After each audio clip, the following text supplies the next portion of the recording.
Hello friends, मैं doctor Ranu Patidar. तो friends, आज हम बात करेंगे एंटीनेटल प्रोफाइल के बारे में। तो सबसे पहले समझते हैं कि एंटीनेटल प्रोफाइल क्या होता है। तो एंटीनेटल प्रोफाइल, जिसे हम एएनसी प्रोफाइल भी कहते हैं, तो ये प्रेगनेंसी में होने वाली जांच होती है।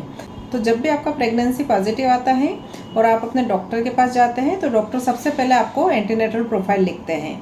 तो अब देखते हैं कि एंटीनेटल प्रोफाइल में कौन कौन से टेस्ट होते हैं और ये टेस्ट करवाना क्यों ज़रूरी होता है। तो मैं आपको एंटीनेटल प्रोफाइल की एक रिपोर्ट दिखाने जा रही हूँ, जिसमें आपको टोटल समझ में आ जाएगा कि इसमें कौन कौन से टेस्ट होते हैं।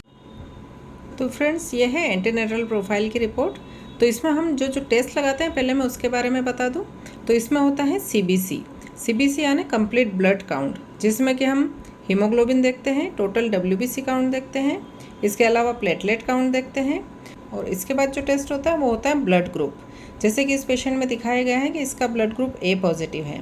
और इसके बाद अगला टेस्ट होता है रैंडम ब्लड ग्लूकोज, यानी कि इसमें आपका शुगर लेवल देखा जाता है। तो जैसे कि इसमें शुगर आई है 84.0 और इसके आगे नॉर्मल वैल्यू भी दी गई है, जिसमें कि आपको 60 से 140 मिलीग्राम पर डेसीलीटर नॉर्मल माना जाता है। और अगर इस पेशेंट का 84 है, मतलब ये नॉर्मल है। उसके बाद जो टेस्ट होता है वो होता है क्रिएटिनिन टेस्ट। क्रिएटिनिन इस पेशेंट का आया है 0.9 और इसमें आगे दिखाया गया है कि इसकी नॉर्मल वैल्यू होती है 0.6 से 1.2। तो डेट मीन्स इस पेशेंट की क्रिएटिनिन वैल्यू नॉर्मल है। और अगला टेस्ट होता है HIV test, Australia antigen test और VDRL टेस्ट। तो HIV, ऑस्ट्रेलिया एंटीजन और VDRL टेस्ट इसलिए करवाना ज़रूरी होता है कि अगर आपके अंदर पहले से ही कोई इन्फेक्शन है तो वो आपके बच्चे में भी होने के चांसेस हो सकते हैं, इसलिए डॉक्टर आपको ये सारे टेस्ट करवाने के लिए एडवाइस करते हैं। जैसा कि इस रिपोर्ट के अनुसार अगर हीमोग्लोबिन लेवल देखा जाए तो इस पेशेंट का है 11.9 और इधर नॉर्मल रेंज दी गई है 11.5 से 16.5। तो इस पेशेंट का हीमोग्लोबिन 11.9 है, मतलब कि ये नॉर्मल है। और दूसरा है टोटल डब्ल्यूबीसी काउंट। तो यहाँ पे दिखाया गया है कि पेशेंट का टोटल डब्ल्यूबीसी काउंट है 9600 और नॉर्मल रेंज होती है 4000 से 11000। तो डेट मीन्स इस पेशेंट का काउंट नॉर्मल है। अगर ये डब्ल्यूबीसी काउंट लेवल बढ़ा हुआ आता है, यानी कि 11000 से ज़्यादा आता है, डेट मीन्स पेशेंट को कोई बैक्टीरियल इन्फेक्शन है, जिस वजह से इसका काउंट बढ़ जाता है।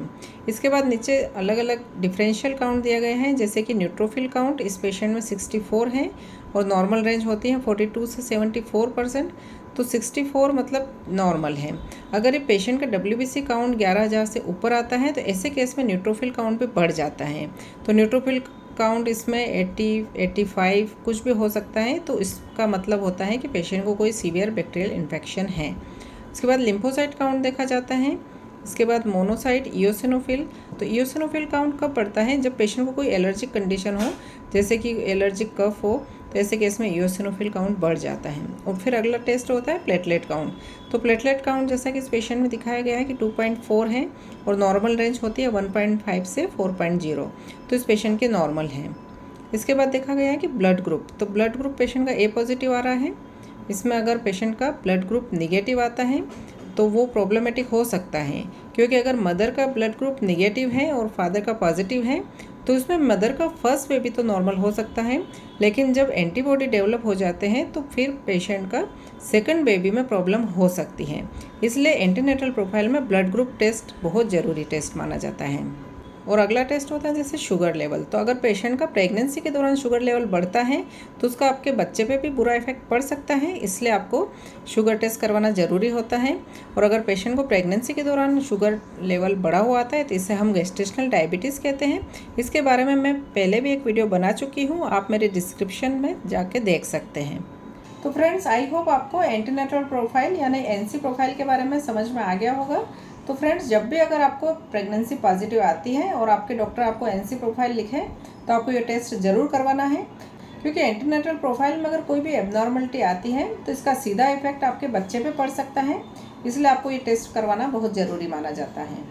तो फ्रेंड्स, एंटीनेटल प्रोफाइल की जो मैंने आपको रिपोर्ट दिखाई, आई होप आपको समझ में आ गया होगा।